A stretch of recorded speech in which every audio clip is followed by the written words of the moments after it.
Hi guys! Good afternoon! So ito, karating lang natin galing palengke. Ayan, ang ating pinamili. So kasi ngayon, mag-isip ang inyong lola ng inenegosyo. Yun nga yung paggawa ng ating longganisa and Shanghai. So ito, ang aking nabili. Isang kilong binili. Hindi medyo mahal nga lang siya. Ngayon, pero okay na kasi fresh naman. 360 kasi per kilo ng baboy ngayon sa Q-Mart yung fresh. Tapos, pinakit pang Shanghai. Tapos,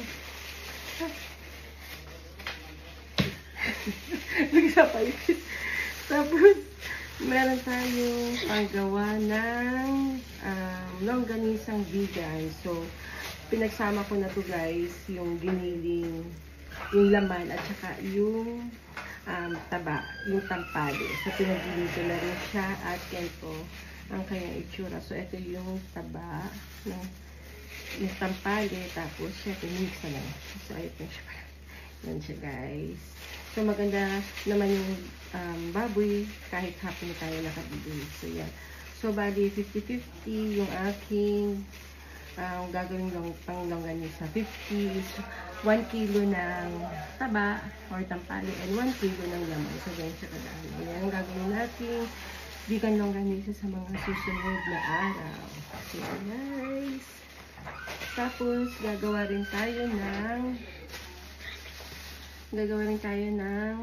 tawag dito, yung relleno bangus. So, yan, guys. Pinaano ko na to guys, pinatanggal ko na. So, ito yung kanyang laman. Kaya nakagloves tayo.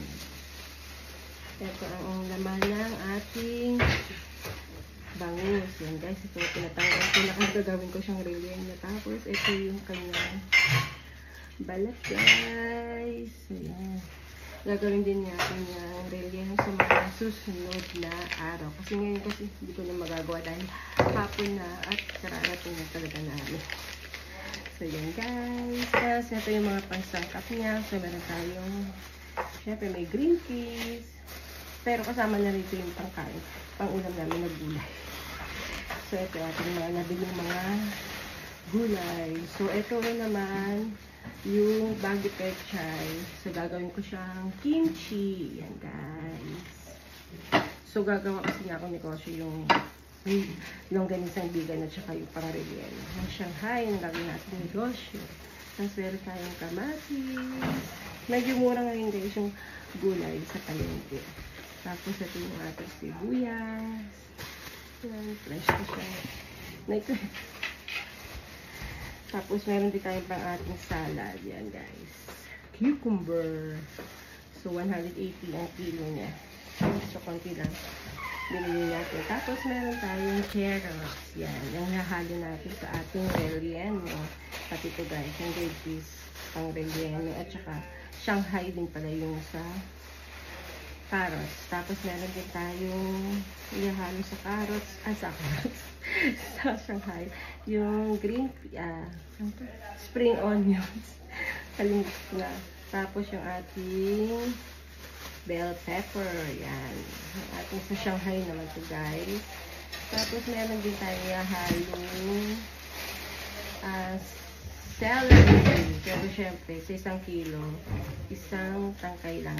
Yan, ito. Tapos ito pang chopsuey na natin. Yan guys. Tapos meron din tayong patatas. Kasi gusto ng anak ko gumawa ko ng french fries. So, may patatas tayo. So, yan ang aking mga nabiling gulay at baboy sa palengke. So, maghahanda na lang kami nitong mga inimix natin sa ating mga gagawing longganisa at relleno and Shanghai. So, yan ang ating napamili. So, meron tayong, ang gagamitin kong pambalot para sa longganisa natin ay yung wax paper lang. Kasi, mahirap gamitin pa yung ano ngayon, yung balat ng, ano ba yun, skin ng chorizo, ng baboy, yung pinambabalot. So, kaya gagamitin na lang natin yung wax paper lang yung panggagamit. So, ipapakita ko na lang sa inyo pag natapos ko na lahat gawin ang aking mga mixture para sa aking inenegosyo. So, yan lang guys. Thank you for watching. Bye!